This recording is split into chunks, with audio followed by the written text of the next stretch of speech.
السلام علیکم ورحمۃ اللہ وبرکاتہ۔ قرآن کی تفسیر میں ہم سبق نمبر 44 پہ پہنچے ہوئے ہیں اور سورہ النساء پر ہیں اور آیت 105 پر ہیں۔ خاندان کو بہتر بنانے کے احکامات آئے،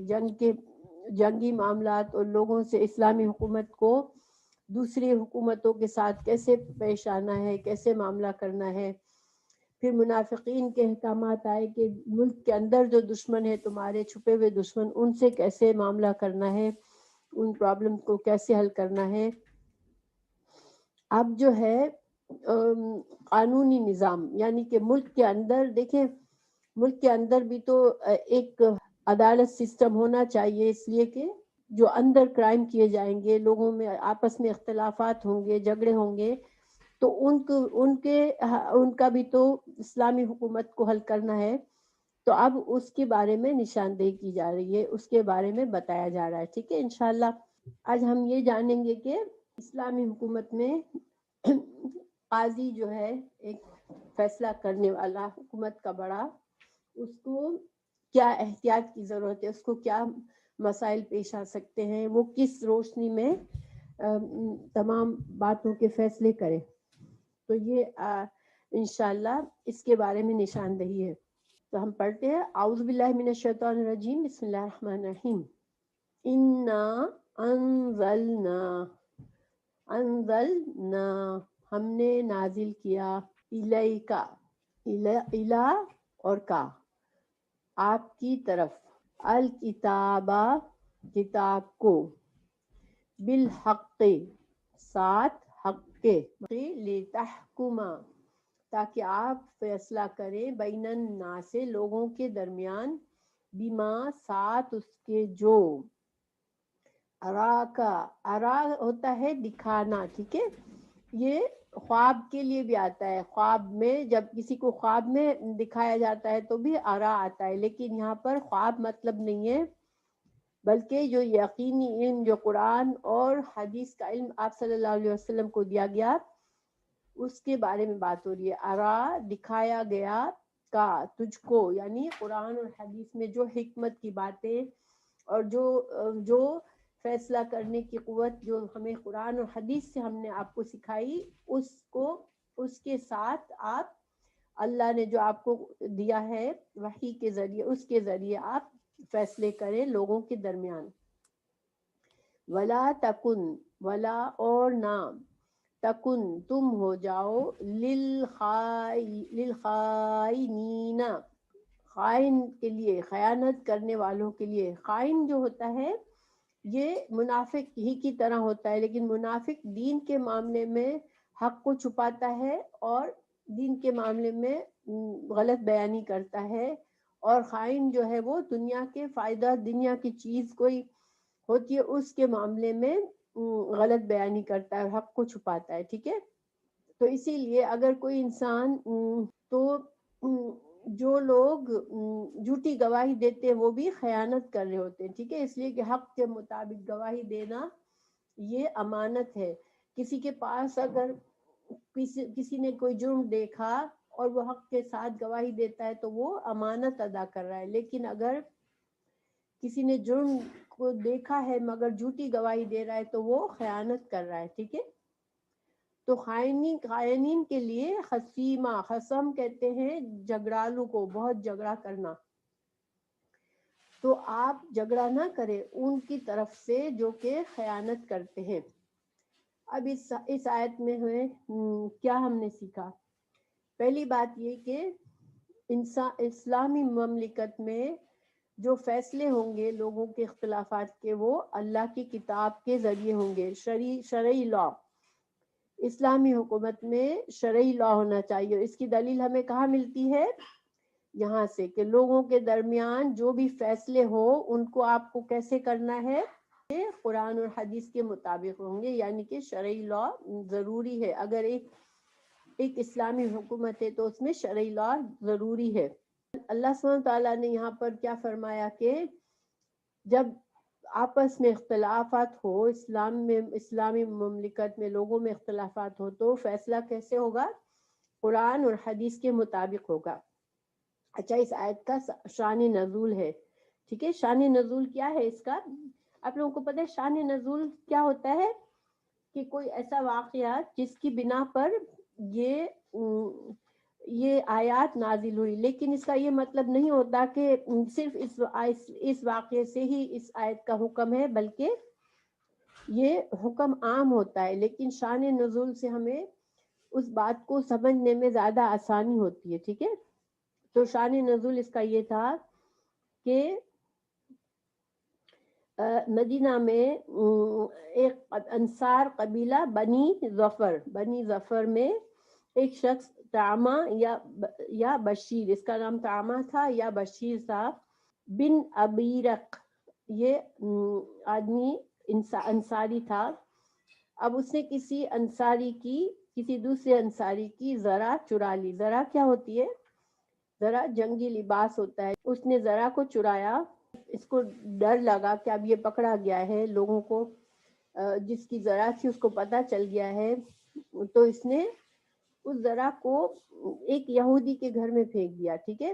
اپنے آپ کو بچانے کے لیے. پھر اس نے کیا کیا، اپنے کچھ بھائیوں کو، کزنس کو، اور کچھ اپنے قبیلے کے لوگوں کو لے کر رسول اللہ صلی اللہ علیہ وسلم کے پاس گیا اور جھوٹی گواہی دی کہ ہم نے اس یہودی کو چوری کرتے ہوئے دیکھا ہے، اس یہودی نے چوری کی ہے. بڑی مطلب چکنی چپڑی باتیں کر کے آپ صلی اللہ علیہ وسلم کو کنونس کر لیا کہ یہودی چور ہے. اب آپ صلی اللہ علیہ وسلم نے یہودی کو بلا بھیجا اور آپ کو یہ تھا دل میں کہ اس کو اس کی سزا دی جائے گی چوری کی. تو ایسے میں اللہ سبحانہ تعالیٰ نے یہ آیات نازل فرما کے یہودی کی برات کو ظاہر کیا کہ یہودی مجرم نہیں ہے، بلکہ یہ جو منافق ہیں جو کہ بظاہر اسلام کہتے ہیں مسلمان ہیں، لیکن انہوں نے یہ کام کیا ہے، اس شخص نے یہ کام کیا ہے. اب دیکھیں اس آیت میں ہمیں بہت سی چیزیں پتہ چلتی ہے. پہلی بات، اللہ سبحانہ تعالیٰ جو ہے وہ انصاف پسند کرتا ہے. ایک یہودی کے فیور میں اللہ تعالیٰ نے آیات نازل فرما دی، اور یہ ایک آیت نہیں، آج کی پوری آیات اسی واقعے کے مطابق ہے. تو ایک یہودی کی برات کے لیے اللہ سبحانہ تعالیٰ نے آیات نازل فرمائی. اس کا مطلب ہے کہ اللہ تعالیٰ انصاف ہے اللہ کے پاس. یہ نہیں ہے کہ یہ بندہ نمازیں پڑھتا ہے تو میں اس کی فیور کروں، اور وہ جو میری نمازیں نہیں پڑھتا، جو میرا حق نہیں ادا کرتا، اس کو چلو جھوٹی سزا مل جائے. نہیں، اللہ سبحانہ تعالیٰ خالق کائنات ہے اور اللہ تعالیٰ عادل ہے. اللہ تعالیٰ کے فیصلے عدل پر ہے. تو اللہ سبحانہ تعالیٰ نے رسول اللہ صلی اللہ علیہ وسلم کو اس غلطی کرنے سے بچا دیا. اب رسول اللہ صلی اللہ علیہ وسلم ان کی باتوں میں آ گئے تھے اور قریب تھا کہ فیصلہ سنا دیتے، تو گویا ایک ظلم ہو جاتا، کسی بے گناہ کو سزا مل جاتی. تو گویا اس سے ہمیں کیا پتہ چلا کہ ہمارے پیارے رسول صلی اللہ علیہ وسلم کا درجہ بہت بلند تھا. اللہ تعالیٰ نے ان کو بہت عزت و کرام دیا. اللہ نے ان کو بہت سی باتیں غیب سے بتائی بھی، لیکن عالم الغیب نہیں تھے آپ صلی اللہ علیہ وسلم. رسول اللہ صلی اللہ علیہ وسلم کے پاس جو بھی علم ہوتا تھا غیب کا، وہ اللہ کا بتایا ہوا ہوتا تھا. کیونکہ یہاں پر اس واقعے میں آپ صلی اللہ علیہ وسلم اگر عالم الغیب ہوتے تو آپ کو کسی کی جھوٹی بات سے متاثر آپ نہ ہوتے. پھر یہ بھی ہمیں پتہ چلا کہ ایک انسان ہونے کے ناطے آپ سے غلطی ہوئی کہ آپ نے پوری تحقیق نہیں کی اس معاملے کی، اور صرف ان لوگوں کی چکنی چپڑی باتیں سن کر آپ نے یہودی کے بارے میں فیصلہ کر لیا کہ یہ اس نے چوری کی ہے. تو یہ ایک جج کے لیے مناسب نہیں تھا کہ وہ کسی کو دونوں سائڈز کو سنے بغیر کوئی فیصلہ کرے. تو یہ اس وقت آپ سے یہ غلطی ہونے والی تھی، اللہ سبحانہ تعالیٰ نے آپ کو فوراً سے متنبہ کیا اور یہ آیت نازل فرمائی. اور ساتھ ہی ساتھ یہ فرما دیا کہ وَلَا تَكُنْ لِلْخَائِنِينَ خَصِيمًا، یہ جو لوگ خیانت کرتے ہیں ان کی طرف سے آپ ان کے طرفدار نہ بنے، آپ ان کی طرف سے جھگڑا کرنے والے یا ان کی دفاع کرنے والے نہ بنے. تو یہ اللہ سبحانہ تعالیٰ کا طریقہ ہے کہ اللہ تعالیٰ انبیاء کرام کو معصوم رکھتے ہیں. دیکھیں آپ صلی اللہ علیہ وسلم سے انسان ہونے کے ناطے کچھ مقامات پر مسٹیک ہوئی، ٹھیک ہے، لیکن فوراً وحی کے ذریعے، فوراً قرآن کی آیات کے ذریعے اصلاح فرما دی گئی. کیوں کہ آپ کا ہر قول، ہر عمل جو تھا وہ شریعت بن رہا تھا، اسلام کی شریعت. آج ہم جو کچھ فالو کرتے ہیں تو آپ صلی اللہ علیہ وسلم کے ہر بات، ہر عمل ہمارے لیے اتباع کرنے کے لیے ہے. تو اس وجہ سے اللہ تعالیٰ نے کوئی غلطی رہنے نہیں دی. اگر انسان کے ہونے کے ناطے رسول اللہ صلی اللہ علیہ وسلم سے کوئی غلطی ہوئی تو فوراً سے اس کے لیے اللہ تعالیٰ نے فوراً سے اس کی اصلاح فرمائی. اس کی مثال قرآن میں ہے اور جگہوں پر بھی ہے. جیسے سورہ تحریم میں رسول اللہ صلی اللہ علیہ وسلم نے قسم کھا لی کہ میں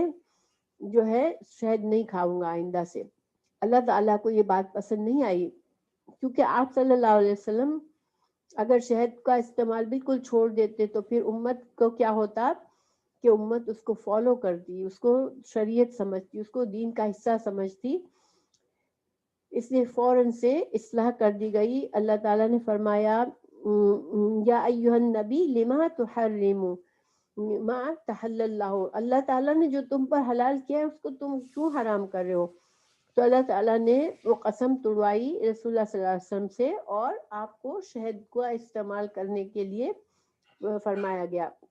اور سورہ فتح میں اللہ تعالیٰ نے فرمایا، اللہ تعالیٰ نے آپ کے تمام اگلے پچھلے گناہ معاف فرما دیے ہیں. تو گویا کہ اللہ سبحانہ تعالیٰ نے فرمایا انا فتحنا لک فتحا مبینا لیغفر ما تقدم من ذنبک وما تأخر. اے نبی صلی اللہ علیہ وسلم، ہم نے آپ کے لیے آپ کے اگلے پچھلے تمام گناہوں کو معاف کر دیا. اب نبی جو ہے وہ گناہ نہیں کرتے، ٹھیک ہے، انبیاء کرام گناہ نہیں کرتے، اللہ تعالیٰ ان کو محفوظ فرماتا ہے گناہوں سے. لیکن یہ جو چھوٹی چھوٹی خطائیں ہوئیں رسول اللہ صلی اللہ علیہ وسلم سے فیصلہ کرنے میں، یہ بھی واضح کرنا تھا کہ انبیاء کرام بھی کوئی عالم الغیب نہیں ہوتے، ان سے بھی انسان ہونے کے ناطے غلطی ہو جاتی ہے. تو ہر چیز جو ہوتی ہے وہ اللہ کی مرضی ہی کے مطابق ہوتی ہے. مگر یہ ہمیں دین سکھایا گیا اس طرح سے، اور ہمیں رسول اللہ صلی اللہ علیہ وسلم کے ایک انسان ہونے کے دلائل بھی پیش کیے گئے کہ آپ صلی اللہ علیہ وسلم بھی انسان تھے، اور اگر آپ سے کوئی انسان ہونے کے ناطے کوئی خطا غلط فیصلہ ہو گیا تو اللہ نے فوراً سے اصلاح فرما دی اس کی، کیونکہ انبیاء کی عصمت کو اللہ نے حفاظت فرمائی ہے. دیکھیں سورہ صاد میں حضرت داؤد علیہ السلام کا بھی قصہ ہمیں ملتا ہے. اللہ تعالیٰ نے فرمایا یا داؤد انا جعلناک خلیفۃ فی الارض فاحکم بین الناس بالحق ولا تتبع الهوى فيضلك عن سبيل الله ان الذين يضلون عن سبيل الله لهم عذاب شديد بما نسوا یوم الحساب. اے داؤد، ہم نے تمہیں زمین میں خلیفہ بنا دیا، تم لوگوں کے درمیان حق کے ساتھ فیصلہ کرو اور اپنی نفسانی خواہش کی پیروی نہ کرو، ورنہ وہ تمہیں اللہ کی راہ سے بھٹکا دے گی. یقیناً جو لوگ اللہ کی راہ سے بھٹک جاتے ہیں ان کے لیے سخت عذاب ہے، اس لیے انہوں نے حساب کے دن کو بھلا دیا ہے. تو گویا انبیاء کرام کی فوراً اصلاح فرما دی جاتی تھی. اللہ سبحانہ تعالیٰ انبیاء کرام کی عصمت کو، ان کی معصومیت کو برقرار رکھتا ہے. تو یہاں پر ہمیں رسول اللہ صلی اللہ علیہ وسلم کو بھی فوراً سے تنبیہ کر دی گئی، یہ بتا دیا گیا کہ آپ جو ہے وہ کسی خائن کی، کسی کی باتوں میں آ کر کبھی فیصلہ نہیں کیجیے گا. تو ہمیں یہاں پر کیا سبق ملتا ہے کہ اسلام کا قاضی جو بھی جج ہوتا ہے وہ ہمیشہ وہ پورے دلائل دیکھے. اس کی بڑی بھاری ذمہ داری ہے کہ وہ دلائل اور حالات کو دیکھ کے فیصلہ کرے، نہ کہ لوگوں کی باتوں کو سن کر فیصلہ کر لے یا کسی کے کنونس کرنے پر فیصلہ کر دے، یا کوئی پروپیگنڈا. دیکھیں بہت پروپیگنڈا ہوتا ہے، کبھی ایسے میں کوئی کیس آتا ہے، لوگوں میں بڑی باتیں چل رہی ہوتی ہے، مگر جج کو الاؤڈ نہیں ہے کہ لوگوں کی باتوں کو سن کر فیصلہ کرے. اس کو کورٹ میں سارے ثبوتوں کو، گواہوں کو دیکھ کے فیصلہ کرنا ہے. تو اور رسول اللہ صلی اللہ علیہ وسلم ایک انسان تھے، ہمیں یہ بھی پتہ چلتا ہے یہاں پر۔ آپ صلی اللہ علیہ وسلم کی ایک حدیث بھی ہے، آپ نے فرمایا خبردار میں ایک انسان ہوں، جس طرح میں سنتا ہوں اسی کی روشنی میں میں فیصلہ کرتا ہوں۔ ممکن ہے ایک شخص اپنی دلیل اور حجت پیش کرنے میں تیز رار اور ہوشیار ہو، اور میں اس کی گفتگو سے متاثر ہو کر اس کے حق میں فیصلہ کر دوں، اور حالانکہ وہ فیصلہ حق پر نہ ہو، اس طرح میں دوسرے مسلمان کا حق اسے دے دوں۔ ایسے یاد رکھنا چاہیے کہ یہ آگ کا ٹکڑا ہے، اور یہ اس کی مرضی ہے کہ وہ اسے لے لے یا چھوڑ دے۔ یعنی آپ صلی اللہ علیہ وسلم نے یہ وارننگ دی تھی کہ دیکھو میں تو فیصلہ کرتا ہوں، کیونکہ مجھے تم لوگ جو کچھ بتاتے ہو، گواہیاں دیتے ہو، لیکن میں انسان ہوں، مجھ سے پھر بھی غلط فیصلہ ہو سکتا ہے۔ لیکن تم اگر کسی کے حق میں غلط فیصلہ ہو جائے تو تم یہ خوش مت ہو جانا کہ تم کو فائدہ ہو گیا، کیونکہ یہ فائدہ تمہیں ایک آگ کی طرح ہے کہ تمہیں جہنم کی آگ کا ٹکڑا مل گیا ہے۔ تو گویا کہ غلط گواہی بھی نہیں دینی چاہیے، اور انسان کو غلط فیصلہ مل جائے، ہمیں ہمارا حق نہیں ہے، پھر بھی ہمیں غلطی سے کوئی دے دے تو ہمیں خود ہماری بھی ذمہ داری ہے کہ ہم اس حق کو نہ قبول کریں۔ پھر جو اللہ تعالیٰ نے فرمایا کہ وَلَا تَكُنْ لِلْخَائِنِينَ خَصِيمًا، تم خیانت کرنے والوں کے لیے جھگڑا کرنے والے نہ بنو۔ تو دیکھیں اس میں ہمارے لیے بہت سبق ہے ہمارے عام زندگی میں، حالانکہ ہم جج نہ ہو، ہمیں کوئی فیصلہ لوگوں کا نہیں کرنا، لیکن ہر انسان کی زندگی میں ایسے معاملات آتے رہتے ہیں کہ ہمارے دوست احباب کبھی بعض اوقات ہمیں کچھ باتیں بتاتے ہیں، اپنے گھر کی باتیں، اپنے خاندان کی باتیں، یا کسی دوسرے دوست کی باتیں کہ فلاں ایسا ہے، فلاں نے میرے ساتھ ایسا کیا، فلاں نے میرے ساتھ ایسا کیا، اور ہمارا دل ہمدردی سے بھر جاتا ہے ہمارے دوست کے لیے، کیونکہ ہمیں اس سے محبت ہوتی ہے، ہمیں اس سے تعلق ہوتا ہے۔ لیکن اگر ہم اس طرح سے بات سن کے اگر ہم نے بھی دوسروں کو ان کی بات کہی کہ ہاں اس کا شوہر خراب ہے، اس کی بیوی خراب ہے، اس کا بیٹا خراب ہے، اس کا بھائی خراب ہے،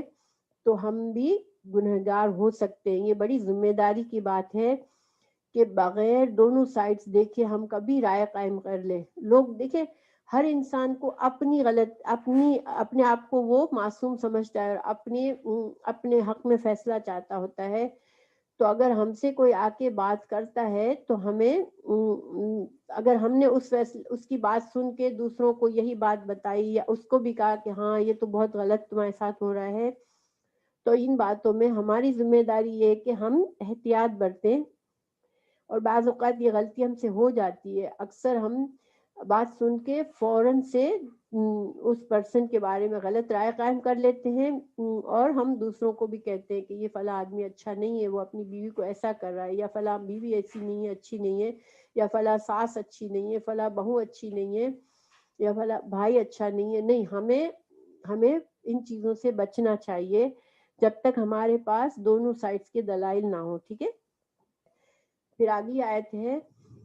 ابھی یہ ساری آیات ایک دوسرے سے ریلیٹڈ ہیں، ٹھیک ہے۔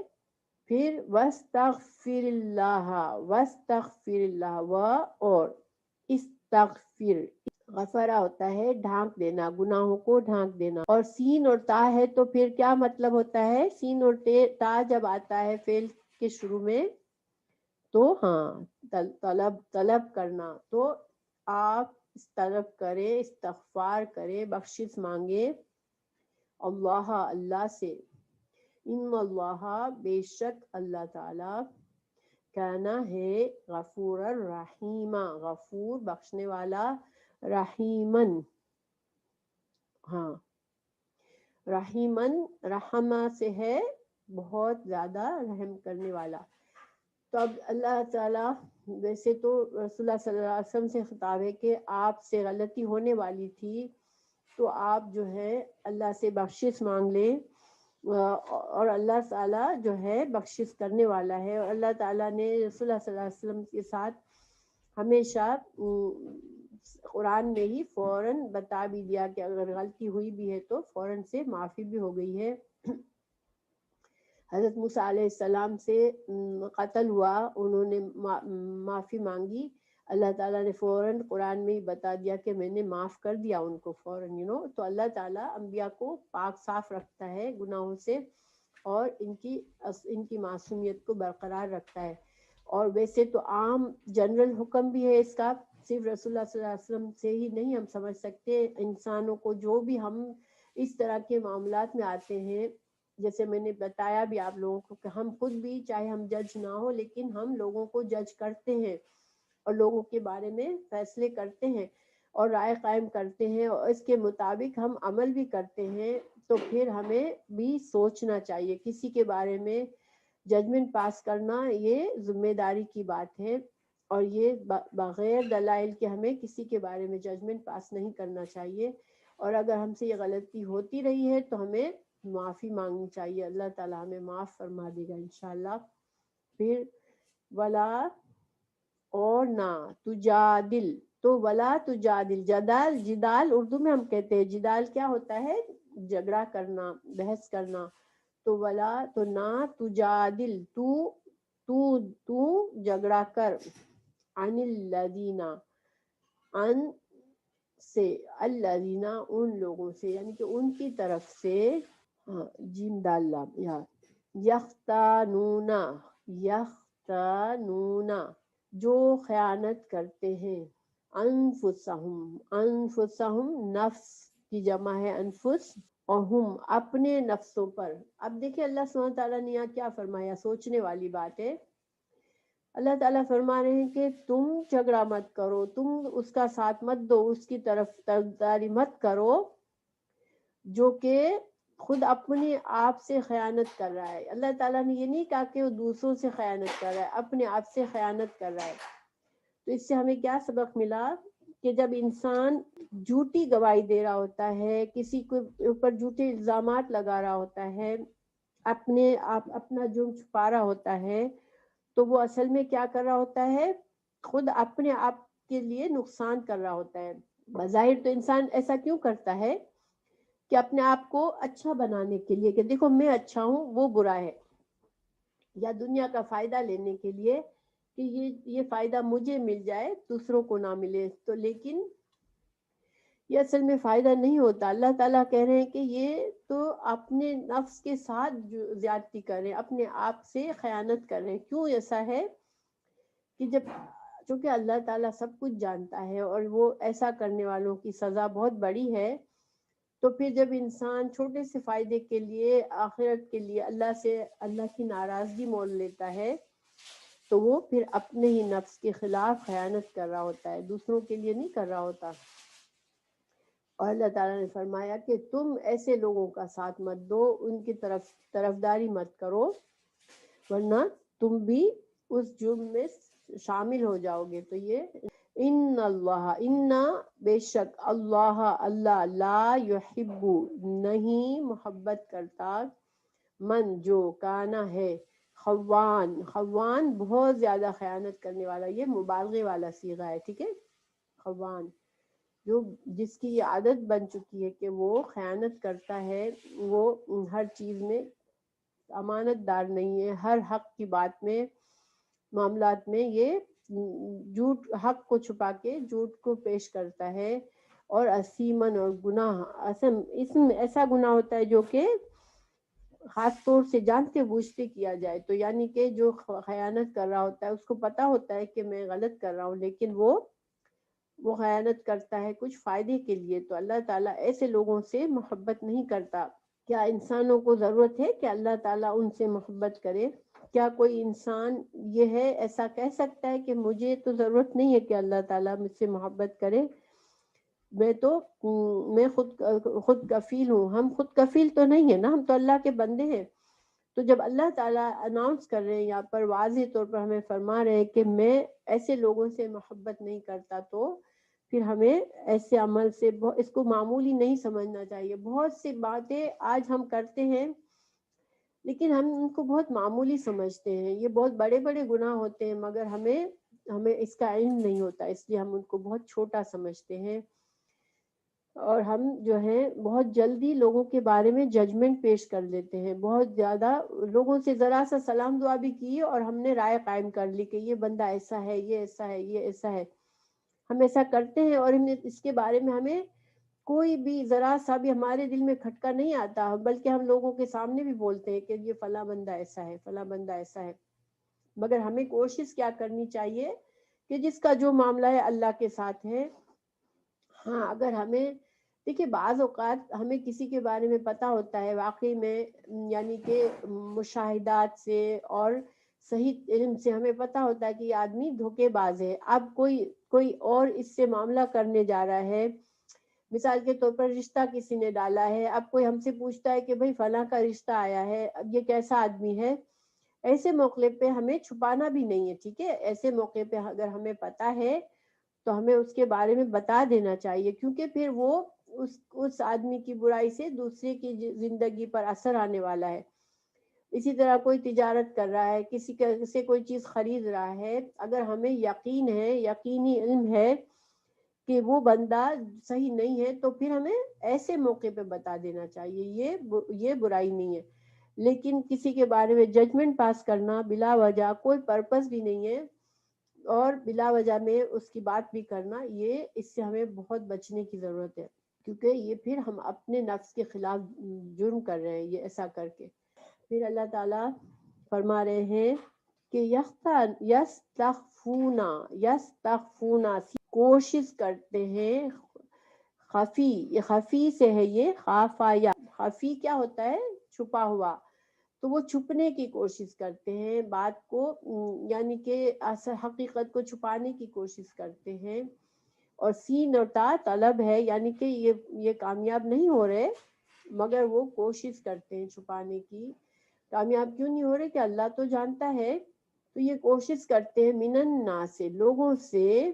ولا یستخفونا، مگر وہ نہیں چھپا سکتے، من اللہ، اللہ سے.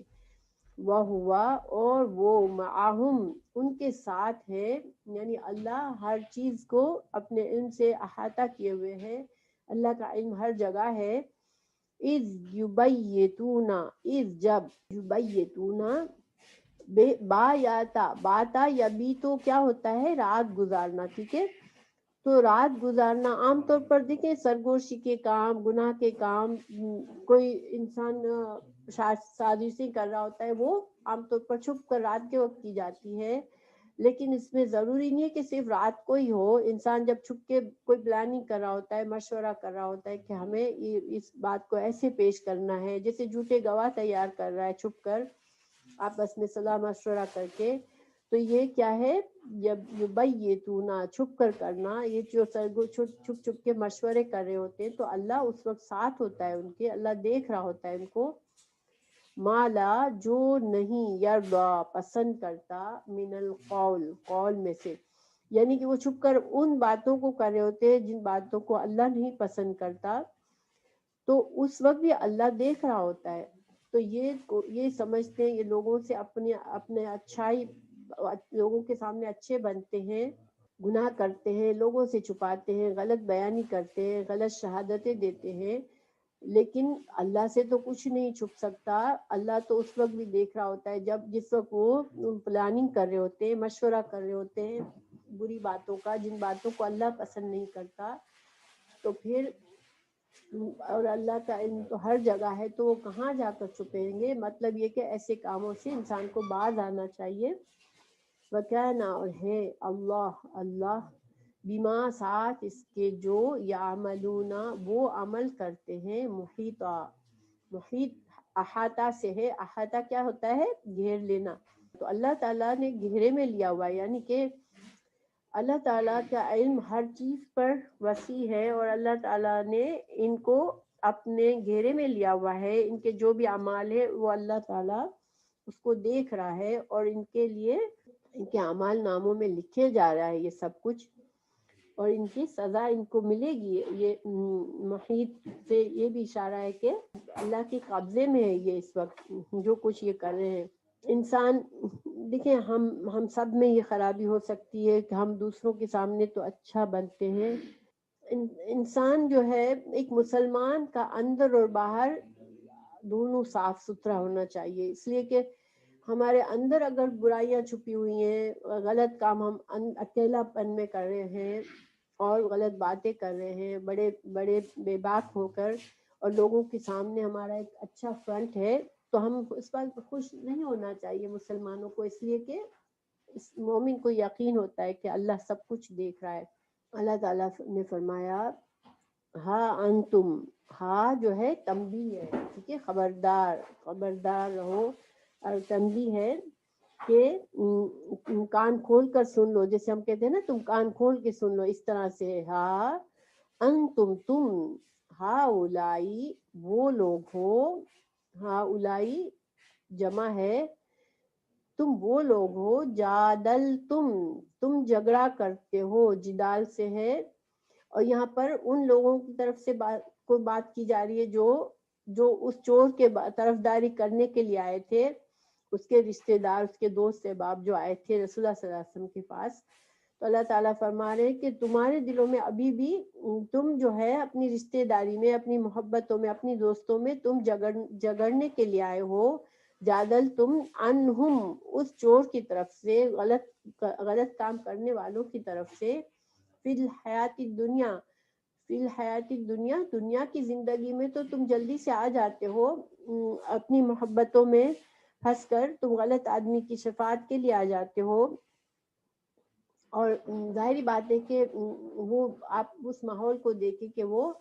قبائلی ماحول تھا، لوگوں کے جو آپس کی دوستیاں، تعلق، رشتہ داریاں ہی ایسی تھی جو ہر چیز سے زیادہ اہم سمجھی جاتی تھی، کیونکہ اسی کے ذریعے انسان کی قوت ہوتی تھی، اسی کے ذریعے انسان کا تحفظ ہوتا تھا۔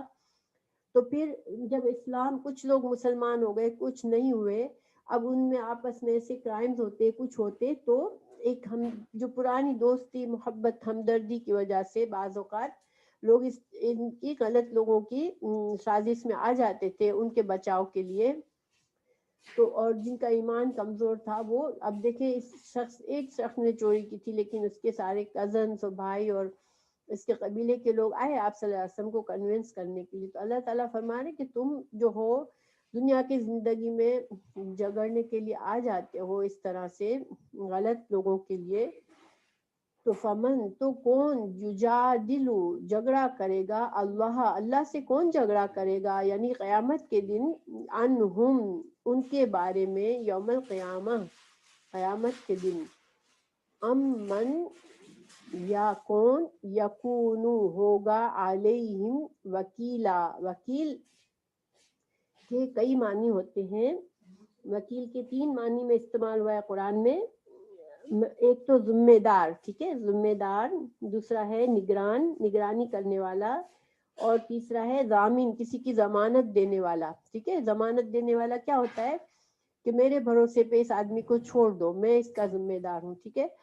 تو اللہ تعالیٰ فرما رہے ہیں کہ تم میں اتنی ہمت ہے کہ آخرت کے دن تم کھڑے ہو کے تمہارے اس غلط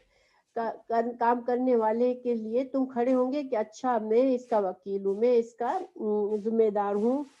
تو کیا تم یہ ذمہ داری جو دنیا میں تم دے رہے ہو، اس کی طرف سے جگڑ رہے ہو، تو کیا آخرت میں تم کر سکو گے اللہ کے سامنے؟ ظاہری بات ہے کہ تم نہیں کر سکتے، تو پھر دنیا میں بھی تم اس طرح سے وکیل بن کر نہ آؤ۔ اللہ تعالیٰ نے فرمایا وَمَن يَعْمَلْ، اور وہ من جو یعمل عمل کرے گا، سو کہتے ہیں برائی، تو ایسی برائی جو انسان جانتے بوجھتے کرتا ہے، سوئن او یظلم نفسہ، یا ظلم کر بیٹھتا ہے اپنے نفس پر، ہمیشہ قرآن میں گناہ کو اپنے نفس پر ظلم کرنے کا کہا گیا ہے، شرک کرتا ہے کوئی تو وہ ظلم کرتا ہے اپنے اوپر، اور یہ آپ اس کا کانسیپٹ سمجھتے ہیں کہ کیوں انسان اپنے اوپر ظلم کر رہا ہوتا ہے جب گناہ کر رہا ہوتا ہے، کیونکہ وہ قیامت کے دن اس کی سزا اپنے لیے مقرر کروا رہا ہے، اور یہ آخرت کی سزا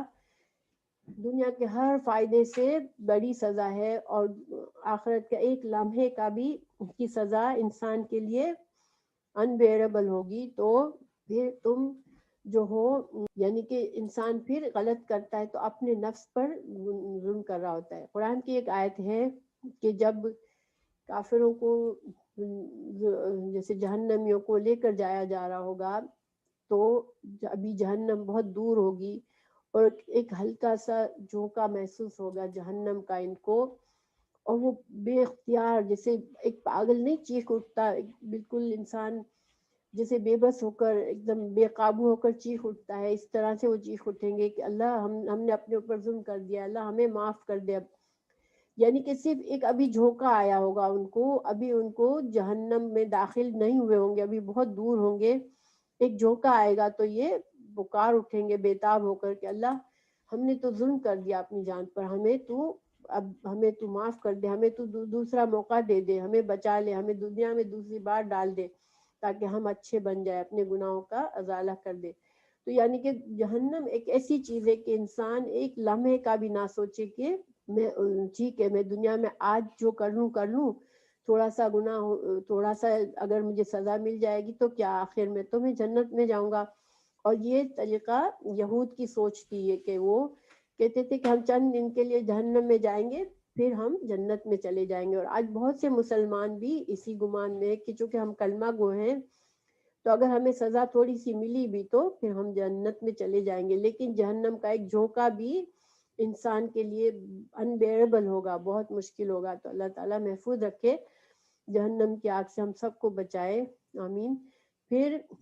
اللہ تعالیٰ نے یہاں پر امید دلائی، دیکھیے یہ قرآن کا طریقہ ہے کہ جب کبھی ڈانٹ آتی ہے، جب کہ سزا کی وارننگ آتی ہے تو فوراً اللہ تعالیٰ امید بھی بندھا دیتے ہیں۔ تو اللہ تعالیٰ یہاں پر امید بندھا رہے ہیں کہ اگر جس نے گناہ کر دیا، برا کام کر دیا اور اپنی نفس پر ظلم کر دیا، ثم پھر یستغفر اس نے بخشش طلب کر لی، ندامت آئی اس نے اللہ کی طرف پلٹ آیا، وہ معافی مانگ لی، تو پھر کیا ہوا، اجد پائے گا اللہ کو غفور الرحیم بخشنے والا اور مہربان۔ تو اللہ تعالیٰ بہت رحیم ہے اور بہت معاف کرنے والا ہے کہ جب کبھی ڈانٹتے ہیں تو فوراً امید بھی دلا دیتا ہے اللہ تعالیٰ۔ جب کبھی انسان کو پھر یہ نہ ہو جائے کہ او ہو میں تو کیا کروں، میں نے تو اب بہت گناہ کیا، اب وہ نا امید نہ ہونے لگے تو فوراً امید دلا دی جاتی ہے کہ نہیں نا امید نہ ہو، اللہ تعالیٰ معاف کرنے والا ہے، تم کو صرف معافی مانگنی ہے۔ اور ظاہر بات ہے کہ معافی میں اخلاص ہونا چاہیے، آئندہ گناہ نہ کرنے کی خواہش اور گناہ سے ندامت اور گناہ سے بیزاری ہونی چاہیے۔ ایک حدیث ہے کہ کل بنی آدم خطاؤون، ہر آدمی کی آدم کی اولاد خطا کرنے والی ہے، لیکن بہترین خطا کار وہ ہے جو غلطی کر کے توبہ کر لے۔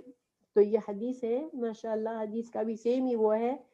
کہ انسان کے ہونے کے ناطے ہم گناہوں سے، کوئی انسان یہ دعویٰ نہیں کر سکتا کہ او میں تو بالکل گناہوں سے پاک ہوں، ہم سے گناہ ہوں گے، ہم سے غلطی ہوگی، مگر جو ہی احساس ہو پھر ہم اس پر اڑ کر نہ رہے بلکہ فوراً اللہ کی طرف جھک جائے اور اللہ سے معافی بھی مانگے اور اللہ سے دعا بھی مانگے کہ اللہ تو ہمیں گناہوں سے بچنے والا بنا دے، ٹھیک ہے۔ اور یہی یہ نماز جو ہے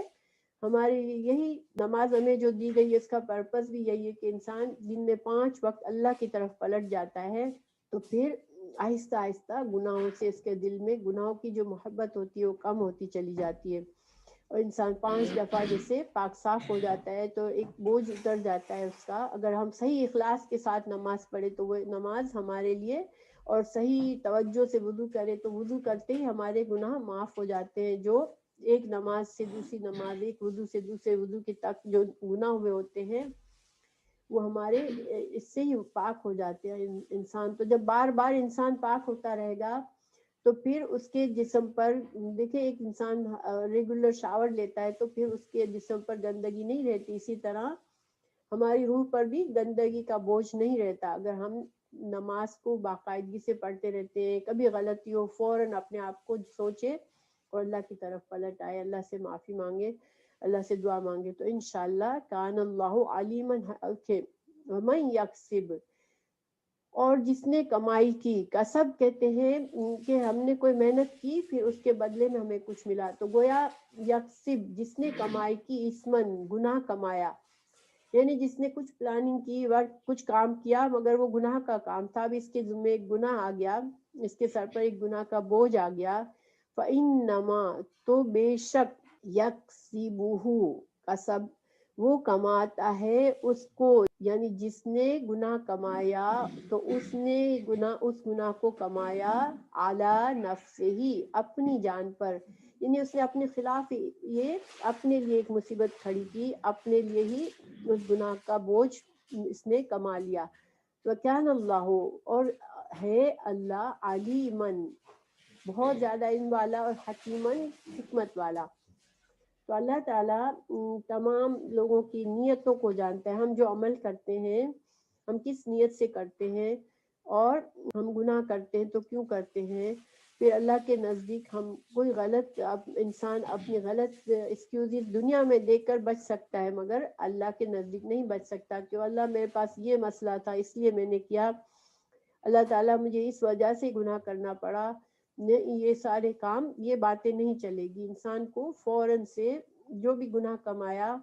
اس کا احساس کرے اور اس کی معافی مانگے تو اللہ تعالیٰ معاف فرمانے والا ہے۔ اللہ تعالیٰ آگے فرما رہے ہیں، اب بجائے دیکھیے ایک تو طریقہ یہ ہے انسان گناہ کرے، اس کا اعتراف کرے، اللہ سے معافی مانگے تو اللہ تعالیٰ معاف کر دے گا، لیکن اس کے خلاف اگر جو لوگ، اب اگلی آیت میں بتایا جا رہا ہے اس کا اپوزٹ رویہ، ومن، اور جو یکسب، کمائے گا، خطیئتن، خطا، گناہ، غلط کام، او اسمن، یا گناہ، یعنی یا تو وہ خطا بغیر پلاننگ کے ہو گئی، غلط کام ہو گیا، مقصد غلط کرنے کا نہیں تھا مگر غلط کام ہو گیا،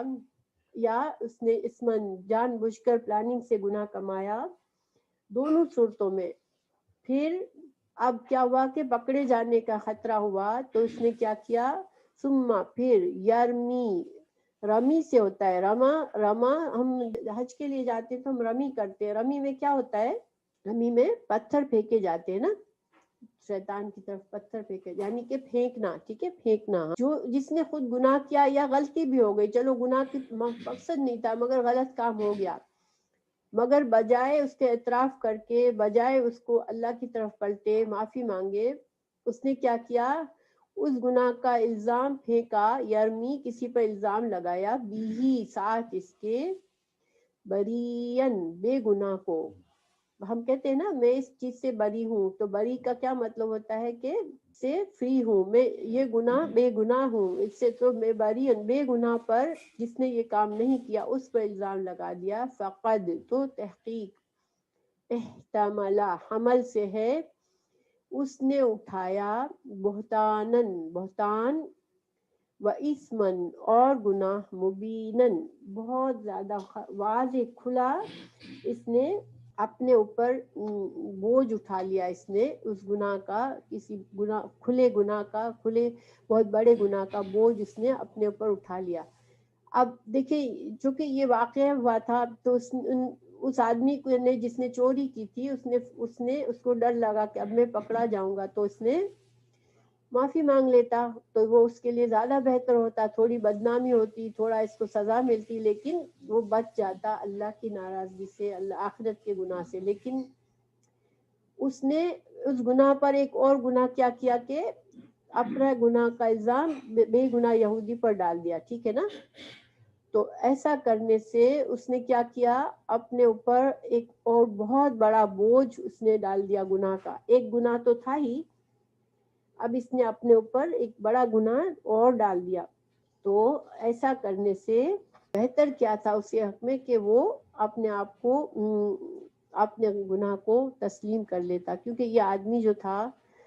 یہ بظاہر مسلمان تھا، لیکن جب یہ سب کچھ ہوا، اس کا یہ آیت نازل ہو گئی، اب اس کا جرم ثابت ہو گیا،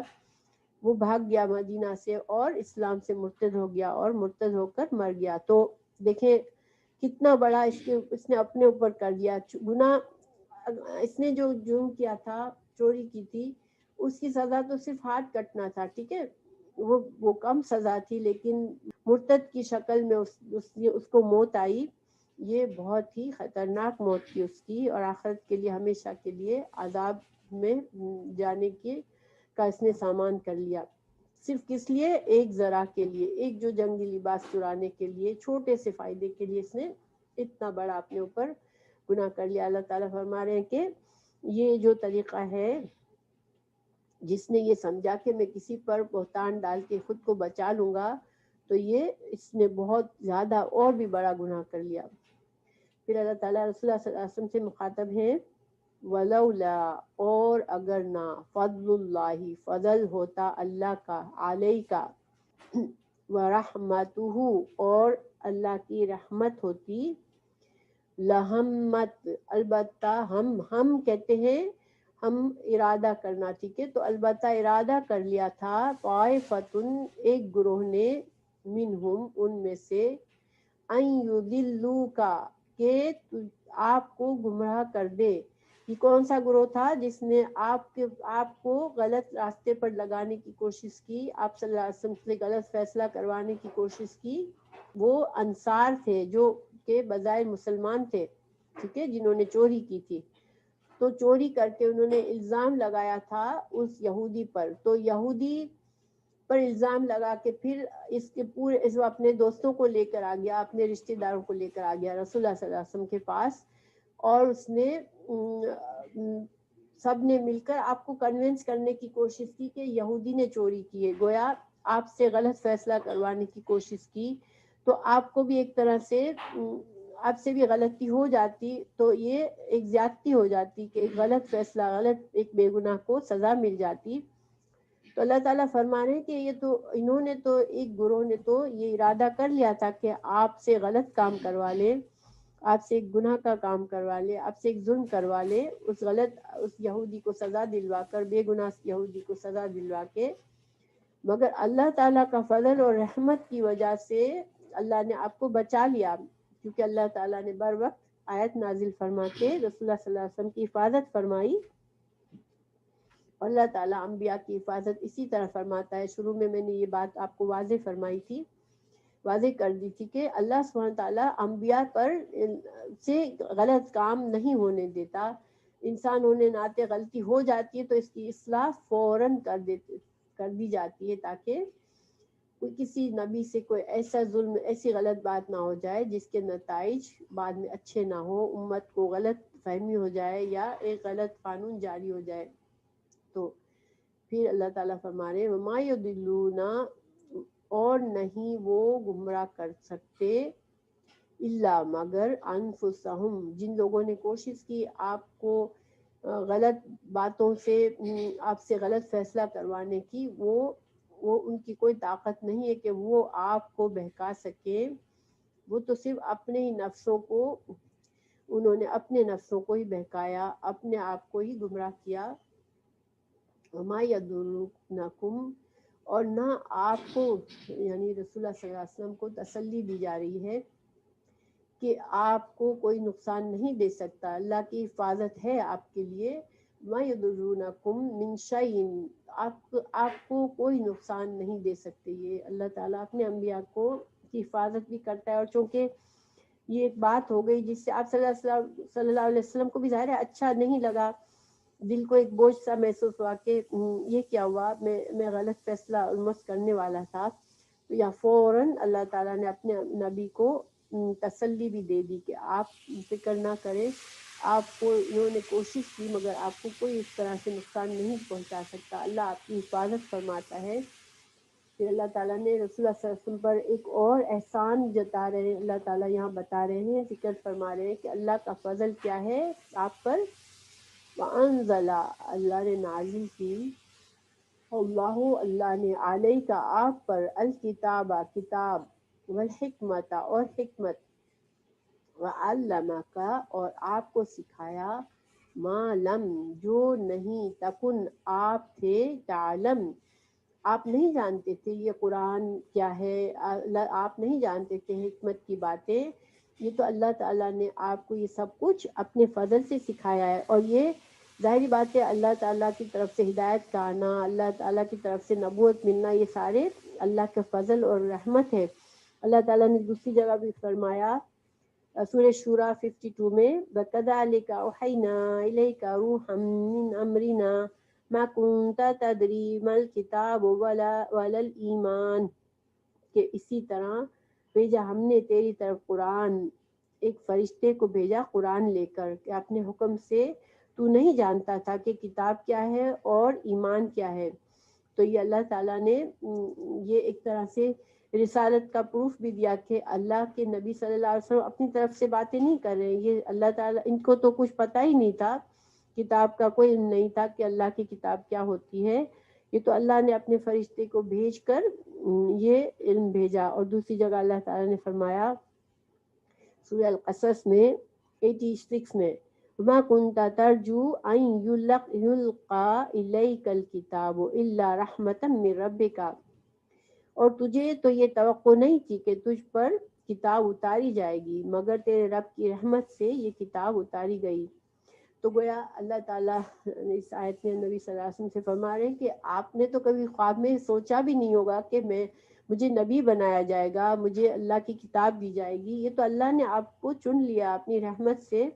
کہ اللہ نے آپ کو کتاب بخشی، اللہ تعالیٰ نے آپ کو رسالت بخشی۔ اللہ تعالیٰ جو ہے ہمیں آپ صلی اللہ علیہ وسلم کو ایک طرح سے اچھی باتیں بتائی جا رہی ہیں، ایک طرح سے اپنا پیار، اللہ تعالیٰ اپنا پیار جتا رہا ہے اپنے نبی پر